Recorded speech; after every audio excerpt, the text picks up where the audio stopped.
Hey everybody, welcome back to Lettermen Row. It's BuckIQ, and that's Zach Boren. He's back in the building. It's been way too long.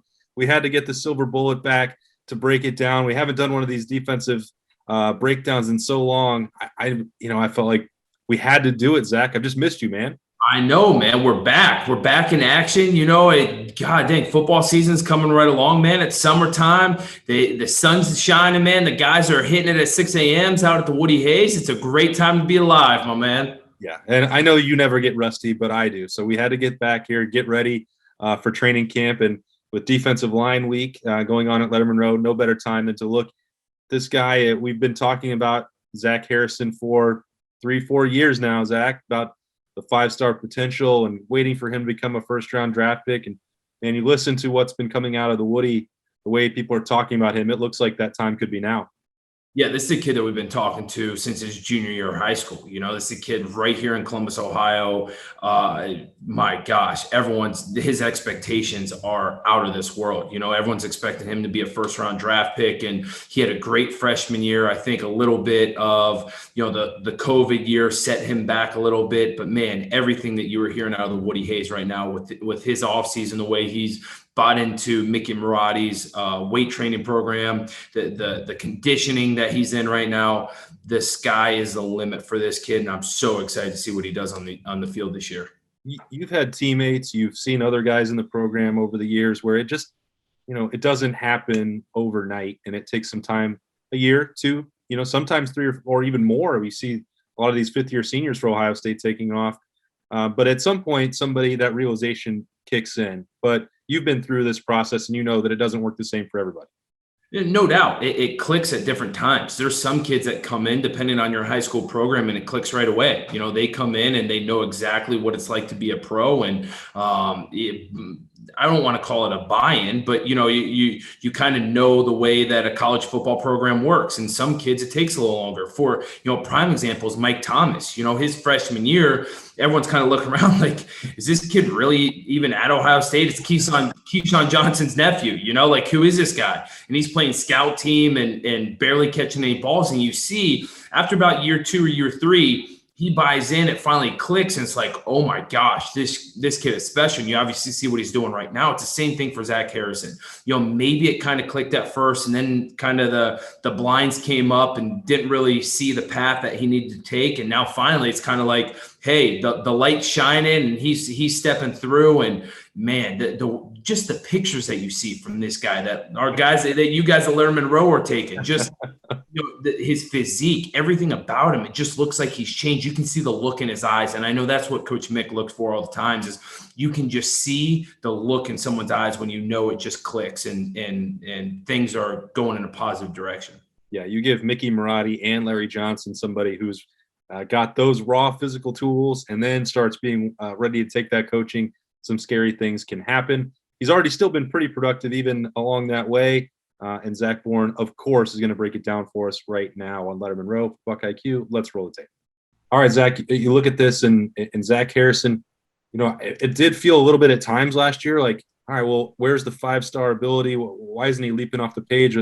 Look at Pro Football Focus just put out some new rankings the other day that had him as the top returning defensive lineman in the country according to grades. And this guy was playing at a pretty high level, even if it maybe didn't always match up with incredible sky high expectations. No doubt. And the other thing is, I think from the success that he had his freshman year and people knowing about this kid, I think he got a little bit more attention from offense coordinators, from offensive linemen, more than what people thought. And you saw in this picture how, there were 2 guys, tackle and guard, were on him. He was getting double teamed. You look 3rd and 9 late in the game, you're expecting a pass. The thing that I love about Zach Harrison is he plays with his eyes here. He knows, hey, I got a double team. I'm doing my job. You see Jonathan Cooper have a good get off. Proctor's got to make the tackle there, but he's able to get off a double team right here, use his hands, and still get the quarterback down behind the line of scrimmage, which I love. That's effort. That's attitude. That's how you play defense. Love this play from Zach Harrison, even though it doesn't flash at you as a big-time sack, so to speak.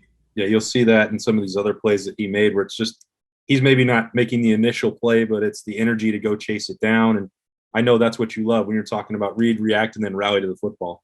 No doubt. And this is a stun up front. You see him use his hands really well. He's obviously sitting on the outside of the tackle right here, comes down inside with a rip move. And this is what I love too. He's got two guys on him. He's holding his ground, using his hands. He punches with his left to get off. He's still using his eyes to keep on the quarterback. And look, get off, make a play. This isn't the flashy. This isn't, hey, the Bosa Chase Young strip sack, one-on-one that everyone goes wild about. But this is a big time play. He's on a stunt inside. Hey, I'm basically taking one for the team right here. It's all mush down there. He takes on a tackle and a guard. Finally, when he's on the guard, uses a good offhand to get off, shed the blocker, and make the play still at the line of scrimmage. This is a great play that NFL scouts notice. Maybe not the normal fans going to jump off the page at you.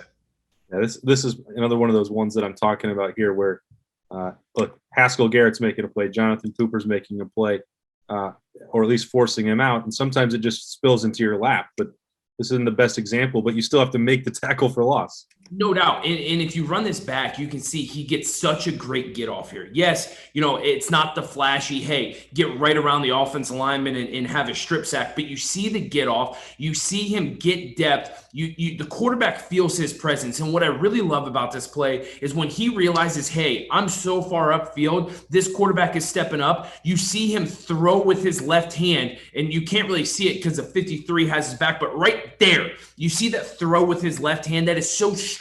That's so good. Now 53 doesn't have a chance. If anything, he's going to get a holding penalty, but he folds back in, makes a sack. This is a phenomenal play. It's kind of one of those things, hey, every single time you have a pass rush, you're not going to get to the quarterback. You're not going to have a clean look. But for him to realize this, react to it, still play with his eyes, have a great throw with his left hand, play with his hands so good, this is a phenomenal play. I think we talked about this last October, Zach, and you wonder how there weren't any holding penalties called in this game on Penn State. We've already seen that through two plays, but I guess we're not even getting on officiating. That's for a whole nother BuckIQ. That's in the season there, Austin. That we're not getting into that in June. June, we're sitting back having some ice cold beers, man, and hanging out watching football. We're not getting pissed off officiating right now. That sounds right. I'm just too excited for the season, Zach. I want to get you worked up. We've also seen this before with Penn State. Sam Hubbard made it famous. I don't know if it's Larry Johnson's technique. I don't know if Penn State just has a problem with this zone read play, but Ohio State has a knack for turning some guys loose and getting a 2-for-1. We do. This is a Sam Hubbard special right here, man. And I love it. This just shows Zach Harrison's athletic ability. He sees this. Obviously, he's the read. He plays downhill quick. What you see so many times in this situation is that defensive end falter, kind of sit there. And that's what the quarterbacks read. But guess what? Zach Harrison continues to gain ground on this. You see him. He never breaks down and just sits there. He gains ground, keeps on going. And guess what? There is nothing for this quarterback to do. Yeah, he probably should have kept it way earlier and gotten around, but he didn't. Zach Harrison's tall, lanky, and he tackles both of these guys down on the ground. Sam Hubbard special. But why is it that Ohio State is able to have the success defending this play and others can't, Zach? I mean, maybe there's a secret sauce for Larry Johnson that can't be revealed, but they seem to be so good. Obviously, it helps to have good players too. Yep. But it seems to be a challenge for other people to defend this play the way the Buckeyes do. You want to know something? It's the offensive scheme right here. It's just bad coaching on Penn State. When you look, if you go back and this is defensive IQ, this is silver bullet breakdown, but from an offensive standpoint, Ohio State is so good because if you snap the ball right here in the quarterback, right, if you keep on playing it, quarterback is pulling it right now. You see where Zach Harrison is? He would have pulled it and the quarterback's out the gate on the other side. Instead, quarterback holds on to it way too long, isn't prepared for it, isn't prepared for the read. This develops way too slow, and Ohio State's able to stop it. Ohio State is so good on offense because the read is so quick and they teach it to become so quick that they have success. Whereas in other teams, coaches think they can outsmart these defenses and think this defensive end is going to be like, oh my God, what do? I got to sit here. What read do I play? And they stutter, and then that's what makes the play happen. Whereas in Ohio State, you attack it. If you attack the read option and make that read happen so much quicker, it's so much harder for the quarterback to either pull it or give it. Yeah, that's probably where having a sprinter at defensive end or a former lacrosse player helps, because those guys are making that decision come much quicker. This is another example of that where Zach Harrison using that speed and getting out there in space. a lot of teams would try to isolate on a defensive end or a linebacker in this space. And guess what? That's not going to work against number 9. Yeah, and I love this play. As you can see, Pete Warner and Baron Browning are blitzing here, right? So you got the middle linebackers blitz. Zach Harrison's acting like he's on a rush and then goes out to cover the running back, right? Because normally when there's a blitz, one of those middle linebackers is me, you on the running back, meaning I got the running back. Here, linebackers are both blitzing to a quarterback. That's a quick read. That's a hot read. Right here, he's like, hey, I know I got to get this out to my running back ASAP. Zach Harrison is so good with seeing this, getting out to the running back, getting on him. You see his speed right here. You see his tall lankiness. There is no way that this running back has got any chance to get around Zach Harrison right here. This is such a good play. Gets down. This is phenomenal. I mean, it's a 10-yard loss, whatever it might be, and this is a defensive end covering a running back. Yeah, it's that sprinter speed. I remember it was crazy when we were talking about him coming out of high school, the numbers that he could post on the track. And, he's had to add a little bit of strength to go with that, right? We know that that's part of the process, but when you put it all together and the energy to go chase down plays, it's scary what he could become. Yeah, and I love this play too. We want to talk about his track speed and just his effort and attitude that you've seen some of these clips that he plays with.